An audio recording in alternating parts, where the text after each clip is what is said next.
గోల్కొండ మన రాష్ట్రం మన TV. Please subscribe Golconda TV. For more updates bell button పై క్లిక్ చేయండి.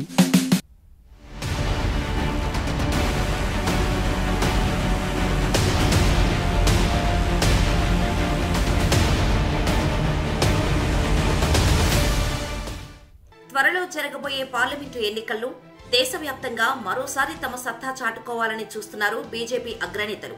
అందుకే అన్ని రాష్ట్రాలపైన ప్రత్యేకంగా ఫోకస్ పెట్టారు. ముఖ్యంగా తెలంగాణలో గతంలో కంటే ఎక్కువ స్థానాలను గెలుచుకునే విధంగా వ్యూహరచన చేస్తున్నారు.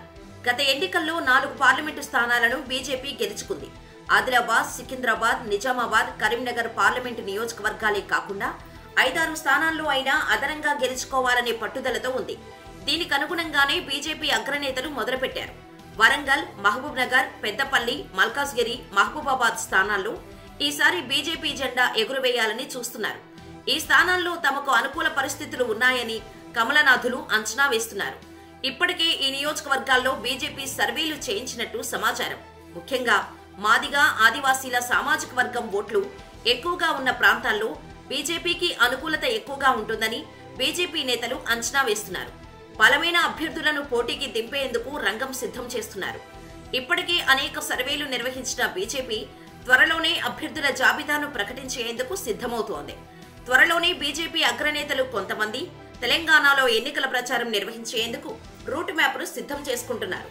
2019లో గెలుచుకున్న ఎంపీ నియోజకవర్గాలతో పాటు కొత్తగా 5-6 నియోజకవర్గాలపైన స్పెషల్ ఫోకస్ పెట్టారు. అక్కడ బలమైన అభ్యర్థులను పోటీకి దింపాలని చూస్తున్నారు.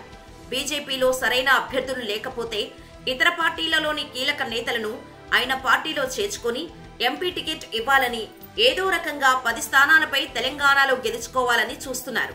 తెలంగాణ అసెంబ్లీ ఎన్నికల్లో కాంగ్రెస్ విజయం సాధించడంతో ఆ ప్రభావం పార్లమెంటు ఎన్నికలపైన ఉంటుందని బీజేపీ అంచనా వేస్తోంది. దానికి అనుగుణంగానే వ్యూహాలు రచిస్తోంది.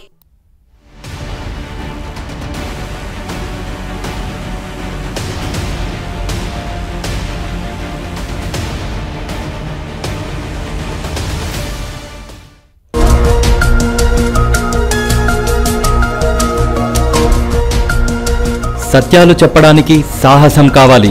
నిజాలు చెప్పే పత్రికలు రావాలి. నిజం మా నైజం. మెట్రో పక్క తెలంగాణ దినపత్రిక.